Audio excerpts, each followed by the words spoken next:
Hi friends, Bigg Boss season 6ന്റെ live അപ്ഡേറ്റ്സിലേക്ക് സ്വാഗതം. ഇന്ന് ലൈവില് അഭിഷേക് ജിൻഡോയെക്കുറിച്ച് ഒരു പരാതി പറയുന്നുണ്ട്. രാത്രി ഉറങ്ങിക്കിടന്നപ്പോൾ എൻ്റെ തുടയിൽ ജിൻഡോ 2 പ്രാവശ്യം സ്പർശിച്ചു, അതായത് തുടയിൽ പിടിച്ചമർത്തി എന്നാണ് പറയുന്നത്. അപ്പോൾ അത് പിന്നീട് പറയുമ്പോൾ 3 പ്രാവശ്യം എന്ന് പറയുന്നു. അപ്പോൾ അതിൽ തന്നെ വ്യക്തതയില്ല. അത് മാത്രമല്ല, നമ്മൾക്കറിയാം വൈൽഡ് കാർഡിൽ വന്ന എല്ലാവരും പ്രത്യേകം അവർക്ക് ഓരോ ഗെയിം പ്ലാൻ ഉണ്ട്. അപ്പോൾ അഭിഷേകിൻ്റെ ഒരു ഗെയിം പ്ലാൻ നമ്മൾ കണ്ടതാണ്. ജിൻഡോയെ ക്യാപ്റ്റൻസി ടാസ്കിൽ തിരഞ്ഞെടുക്കുന്ന സമയത്ത് എല്ലാ ഗ്രൂപ്പുകാരും തന്നെ പറഞ്ഞു, നമുക്ക് ജിൻഡോയാണെങ്കിൽ ജിൻഡോയ്ക്ക് തന്നെ വോട്ട് ചെയ്യണം, അതുപോലെ അവരുടെ ഗ്രൂപ്പിൽ വേറെ ആര് നിന്നാലും നമുക്ക് വോട്ട് ചെയ്യണമെന്നൊക്കെ പറയുമ്പോഴും ഈ അഭിഷേകും കൂടെ ഉണ്ടായിരുന്നു. അഭിഷേകം പറയുന്നുണ്ട് ജിൻഡോയ്ക്ക് തന്നെ വോട്ട് ചെയ്യാമെന്ന്. പക്ഷെ അതിനുശേഷം വോട്ട് ചെയ്യുമ്പോൾ അഭിഷേകിന് തന്നെയാണ് വോട്ട് ചെയ്യുന്നത്. കാരണം അഭിഷേക് പറഞ്ഞ റീസൺ, ഞാനിവിടെ ഇൻഡിവിജ്വലായിട്ട് കളിക്കാൻ വന്നതാണ്, എനിക്ക് ജയിക്കണമെന്ന് ആഗ്രഹമുണ്ട്, അതുകൊണ്ട് ഞാൻ എൻ്റെ പേര് തന്നെ സെലക്ട് ചെയ്യുന്നതെന്ന് തന്നെയാണ് അഭിഷേക് പറഞ്ഞത്. അതൊക്കെ നല്ല കാര്യം, അയാളൊരു ഗെയിമറാണ്. അപ്പോൾ മറ്റുള്ളവർക്ക് വേണ്ടി സപ്പോർട്ട് ചെയ്യാൻ പുള്ളിക്ക് താല്പര്യമില്ല, അതൊക്കെ നല്ല കാര്യം. അപ്പോൾ അതിൽ തന്നെ നമ്മൾ കണ്ടതാണ് ആ ഒരു ജിൻഡോയ്ക്ക്, അതായത് എല്ലാവരും കൂടിയുള്ള ഡിസ്കഷനായിരുന്നു, ഗ്രൂപ്പ് ഡിസ്കഷനിൽ തന്നെ എല്ലാവരും ജിൻഡോയുടെ പേര് പറഞ്ഞപ്പോൾ അഭിഷേകും ഓക്കെ പറഞ്ഞിട്ട് അവിടെ പോയി മാറ്റി പറഞ്ഞല്ല നമ്മൾ കണ്ടതാണ്. എന്നിരുന്നാലും ഈ ഒരു കാര്യം, അതായത് രാത്രിയിൽ ഇങ്ങനെ ചെയ്തു എന്നൊരു കാര്യം, അത് തീർച്ചയായിട്ടും ബിഗ് ബോസ് അതിൻ്റെ ഒരു വീഡിയോ കാണിക്കുന്നുണ്ട്. അതിൽ ജിൻഡോ ഉറക്കത്തിൽ കാലിടുന്നുണ്ട്. അപ്പോൾ അതിനൊരു എക്സ്പ്ലനേഷൻ പോലെ ജിൻഡോ പറയുന്നത്, ഞാൻ മനഃപൂർവ്വം ഒന്നും ചെയ്തിട്ടില്ല, ഉറക്കത്തിൽ കാലിട്ടതോ അല്ലെങ്കിൽ സ്പർശിച്ചതായിരിക്കും, അല്ലാതെ ഞാൻ ബോധപൂർവം ഒന്നും ചെയ്തിട്ടില്ല എന്ന് തന്നെയാണ് ജിൻഡോ പറയുന്നത്. ഇനി നിങ്ങൾക്ക് അങ്ങനെ ബുദ്ധിമുട്ടുണ്ടാക്കിയെങ്കിൽ സോറി പറയുന്നുണ്ട്. അതുപോലെ തന്നെ ജിൻഡോ പറയുന്നത്, ഞാൻ ഇനി മുതൽ മാറിക്കിടന്നോളാം, ഞാൻ തറയിൽ കിടന്നോളാം, ഞാൻ ആർക്കും ബുദ്ധിമുട്ടുണ്ടാക്കി ഞാൻ കൂടെ കിടക്കില്ല എന്നെല്ലാം പറയുന്നുണ്ട്. അപ്പോൾ മറ്റുള്ള ആൾക്കാർ, അതായത് സായി അതുപോലെ മറ്റു വൈൽഡ് കാർഡ് എല്ലാം തന്നെ ജിൻഡോയ്ക്കാണ് സപ്പോർട്ട് ചെയ്യുന്നത്. കാരണം ഇത് കൂടുതൽ പ്രശ്നങ്ങളിലേക്ക് പോവാതിരിക്കാൻ, അതായത് എനിക്ക് തോന്നുന്നു അതൊക്കെ ഒരു പക്ഷേ അഭിഷേകിൻ്റെ ഒരു ഗെയിം പ്ലാൻ ആണോ എന്നറിയില്ല.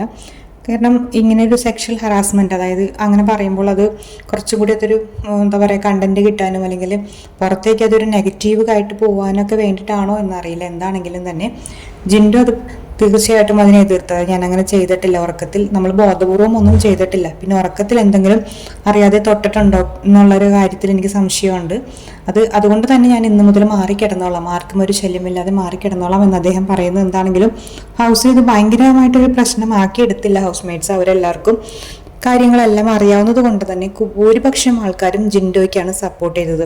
നമുക്കറിയാം ഇതിന് മുമ്പത്തെ സീസണിലൊക്കെ സുരേഷ് രതീഷിനെതിരെ ഇതുപോലെ പറഞ്ഞിട്ടുണ്ട്, അദ്ദേഹത്തെ സ്പർശിക്കുന്നത് എനിക്ക് ഇഷ്ടമല്ല, എന്നെ അങ്ങനെ സ്പർശിക്കുന്നു എന്നൊക്കെ പറഞ്ഞപ്പോൾ എല്ലാവരും സുരേഷിനെ സപ്പോർട്ട് ചെയ്തു, രതീഷിനെ ഒരുപാട് കുറ്റപ്പെടുത്തി, അങ്ങനെ കുറേ ഇഷ്യൂസ് ഉള്ളതാണ്. അപ്പം അതുകൊണ്ട് തന്നെ ഈ ഒരു കാര്യത്തിൽ എല്ലാവരും വളരെ വ്യക്തമായിട്ട്, അതായത് ജിൻഡോയ്ക്ക് സപ്പോർട്ട് ചെയ്താണ് നിന്നത്. നമുക്കറിയാം ഇതുപോലെ ജിൻഡോയ്ക്കെതിരെ ഇതിനു മുമ്പ് ഗബ്രിയും ജാസ്മിനും എല്ലാം ഈ ഒരു കാര്യം പറഞ്ഞിട്ടുണ്ട്. അതായത് ലൈംഗിക പരാക്രമം കാട്ടുന്ന ആളാണ്, സ്ത്രീകളോട് ലൈംഗികമായിട്ടുള്ള ഒരു ഇതിൽ സംസാരിക്കുകയും ടച്ച് ചെയ്യുകയും ചെയ്യുന്ന ആളാണ് ജിൻഡോ എന്ന് ഗബ്രിയും ജാസ്മിനൊക്കെ പറഞ്ഞ് നടന്നതെല്ലാം നമുക്കറിയാവുന്നതാണ്. അപ്പോൾ ആ ഒരു പേര് ഓൾറെഡി ജിൻഡോയ്ക്ക് ഉള്ളത് കൊണ്ട് തന്നെ ഇപ്പോൾ ഈ ഒരു കാര്യത്തിൽ ഇങ്ങനെ ഒരാണ്, അതായത് അഭിഷേക് ഇതിനെക്കുറിച്ച് പറയുമ്പോൾ തീർച്ചയായിട്ടും അതൊരു നെഗറ്റീവ് പോകാൻ ചാൻസ് ഉണ്ട്. അതുകൊണ്ട് തന്നെ ജിൻഡോ അതിൽ നിന്നും ഞാൻ ഇനി ഇങ്ങനെ കിടക്കില്ല, അതായത് ഞാനിവിടെ ഇനി മുതൽ താഴെ കിടന്നോളാം എന്ന് പറഞ്ഞുകൊണ്ട് ജിൻഡോ അതിൽ നിന്ന് മാറുകയാണ്. പക്ഷെ എന്ത് തന്നെയാണെങ്കിലും ലാലേട്ടൻ വരുന്ന എപ്പിസോഡിൽ ഒരു പക്ഷേ ബിഗ് ബോസ് ആ ഒരു ഇത് കാണിക്കാൻ, ആ ഒരു വീഡിയോ പ്ലേ ചെയ്യാൻ വളരെ ചാൻസ് ഉണ്ട്. കാരണം നമ്മൾ ആ വീഡിയോയിൽ കാണുന്നത് പ്രത്യേകിച്ച് ഒന്നുമില്ല, ജിൻഡോ ജസ്റ്റ് ഒന്ന് അദ്ദേഹത്തേക്ക് കാലിടുന്നു, ഉറക്കത്തിൽ കാലിടുന്നു മാത്രമുള്ള, അല്ലാതെ അഭിഷേക് പരാതി പറഞ്ഞതുപോലെ ലൈംഗിക ചുവയോടെ എന്നെ സ്പർശിച്ചു അല്ലെങ്കിൽ എന്നെ തൊടയിൽ പിടിച്ച് അമർത്തി, അതൊക്കെ നമുക്ക് ആ വീഡിയോയിൽ അങ്ങനെയൊന്നും തോന്നുന്നില്ല. ഉറക്കത്തിൽ ഒരാൾ കാലിടുന്ന ആ ഒരു ഇത് മാത്രം കാണുന്നുള്ളൂ. എന്താണെങ്കിലും തന്നെ എല്ലാവർക്കും അവരുടേതായ ഗെയിം പ്ലാൻ ഉണ്ട്. പക്ഷെ ഒരാൾക്ക് നെഗറ്റീവ് കിട്ടാൻ വേണ്ടി മോശമായ രീതിയിൽ പറയുന്നത് ശരിയാണെന്ന് എനിക്ക് തോന്നുന്നില്ല. അപ്പോൾ എന്താണെങ്കിലും നമുക്ക് നോക്കാം, എന്താണ് ലാലേട്ടൻ വരുന്ന എപ്പിസോഡിൽ അത് കാണിക്കുമായിരിക്കും. അപ്പോൾ കാണിക്കട്ടെ എന്നാണ് ഞാൻ പറഞ്ഞത്. കാരണം എന്നാലാണ് അവിടെയുള്ള ഹൗസ് മേറ്റ്സിന് അതിനെക്കുറിച്ചൊരു വ്യക്തമായ ധാരണ ഉണ്ടാവുള്ളൂ. നമ്മൾ കണ്ടിട്ടുണ്ട് ജാസ്മിനും ഗബ്രിയൊക്കെ കിടന്ന് അവിടെ എന്തൊക്കെയാണ് കിടന്ന് ബോധപൂർവം കഴിച്ചു കൂട്ടുന്ന കാര്യങ്ങളെല്ലാം നമ്മൾ കണ്ടിട്ടുണ്ട്. ഇത് ഉറക്കത്തിലൊന്ന് കാലിട്ടതിനാണ് നമ്മൾ വീഡിയോയിൽ കാണുന്നത്, അദ്ദേഹം ഉറക്കത്തിൽ കാലിടുന്നതാണ്. അപ്പോൾ ആ ഒരു കാര്യത്തിനാണ് എന്നെ ഇങ്ങനെ ചെയ്തു എന്ന് പറഞ്ഞ അഭിഷേക് പറഞ്ഞ എന്തായാലും അത്ര നല്ല കാര്യമായിട്ട് എനിക്ക് തോന്നുന്നില്ല. എന്തായാലും ചിലപ്പോൾ അത് അഭിഷേകിൻ്റെ ഒരു ഗെയിം ആയിരിക്കാം. എന്താണെങ്കിലും അതിൽ മോശമായിട്ടൊന്നും തന്നെ ആ ഒരു വീഡിയോയിൽ കാണിക്കുന്നില്ല. അപ്പോൾ അതിൻ്റെ പേരിൽ ചെറിയൊരു ടോപ്പിക്കും ഡിസ്കഷനൊക്കെ നടന്നെങ്കിൽ പോലും അത് മറ്റുള്ള ആൾക്കാർ അത് അത്രമാത്രം പ്രശ്നമാക്കില്ല. ജിൻഡോയ്ക്കെതിരെ നിന്ന് അഭിഷേകിനെ സപ്പോർട്ട് ചെയ്ത് എല്ലാവരും ആരെങ്കിലുമൊക്കെ സംസാരിച്ചിരുന്നെങ്കിൽ ഒരു പക്ഷേ ഇതൊരു വലിയ ഇഷ്യൂ ആയി. അതായത് നമ്മൾ പണ്ട് കണ്ടതുപോലെ തന്നെ സുരേഷിൻ്റെ രതീഷിൻ്റെ ഒക്കെ പ്രശ്നം പോലെ തന്നെ വലിയൊരു ഇഷ്യൂ ആയി, പുറത്തേക്ക് അതൊരു നെഗറ്റീവ് പോയി, അങ്ങനെയൊക്കെ വന്നിരുന്നതിന്. പക്ഷേ ഇതെന്തായാലും അങ്ങനെയൊന്നും ആയിട്ടില്ല. അതുപോലെ തന്നെ ജിൻഡോയ്ക്ക് അവിടെ കൂടുതൽ എല്ലാവർക്കും മനസ്സിലായി, ജിൻഡോയ്ക്ക് പുറത്ത് നല്ലൊരു ഇമേജാണ് ഉള്ളതെന്ന് എല്ലാവർക്കും മനസ്സിലായിട്ടുണ്ട്. കാരണം നമ്മളിപ്പോൾ ഈ ഒരു ക്യാപ്റ്റൻസിലേക്ക് തിരഞ്ഞെടുക്കാൻ പോലും അവിടെയുള്ള ആൾക്കാർ പോലും ജിൻഡോയ്ക്കാണ് കൂടുതൽ വോട്ട് ചെയ്യുന്നത്. കാര്യം ജിൻഡോ എന്തെങ്കിലുമൊക്കെ പറയുമ്പോൾ ചില സമയത്ത് തെറ്റിപ്പോവും. എന്നിരുന്നാലും എനിക്ക് തോന്നുന്നു അദ്ദേഹം ഒരു പച്ചയായ ഒരു മനുഷ്യനാണ് ഉള്ളിൽ നിന്ന്, അതായത് ഒരു സാധാരണ ഒരു മനുഷ്യനാണ്. അപ്പോൾ പറയുമ്പോൾ ചില കാര്യങ്ങളൊക്കെ തെറ്റിപ്പോകാറുണ്ട്. എന്നിരുന്നാലും അദ്ദേഹം നല്ലൊരു പ്ലെയർ തന്നെയാണ്.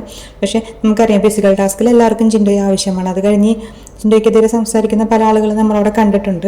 അപ്പോൾ എന്താണെങ്കിലും തന്നെ എല്ലാവരും നല്ല ഗെയിമേഴ്സാണ്. പക്ഷേ ഇപ്പോൾ വന്നിരിക്കുന്ന വൈൽഡ് കാർഡ് വഴി വന്നതിന് ശേഷം ആ ബിഗ് ബോസിൽ ഒരുപാട് മാറ്റങ്ങൾ തന്നെ സംഭവിച്ചിട്ടുണ്ട്. പലർക്കും മനസ്സിലായി പുറത്തുള്ള ഇമേജ് എന്താണ്, പുറത്തെങ്ങനെയാണ്, ആർക്കാണ് ഫാൻ ബേസ് കൂടുതൽ എന്നൊക്കെ മനസ്സിലായത് കൊണ്ട് തന്നെ എനിക്ക് തോന്നുന്നു കളിയുടെ ഒരു ഗതി തന്നെ മാറിയിരിക്കുകയാണ്. അപ്പോൾ എന്താണെങ്കിലും എൻ്റെ ഒരു അഭിപ്രായം പറഞ്ഞു. അപ്പോൾ നിങ്ങൾക്ക് എന്തെങ്കിലും കമൻറ്റ്സ് ഉണ്ടെങ്കിൽ കമൻറ്റ് സെക്ഷനിൽ രേഖപ്പെടുത്താം. അതുപോലെ എൻ്റെ വീഡിയോസ് ഇഷ്ടമാണെങ്കിൽ നിങ്ങൾ ലൈക്ക് ചെയ്യണം. Thank you so much. പുതിയ അപ്ഡേറ്റ്സുമായിട്ട് ഞാൻ വീണ്ടും വരുന്നതായിരിക്കും. Thank you.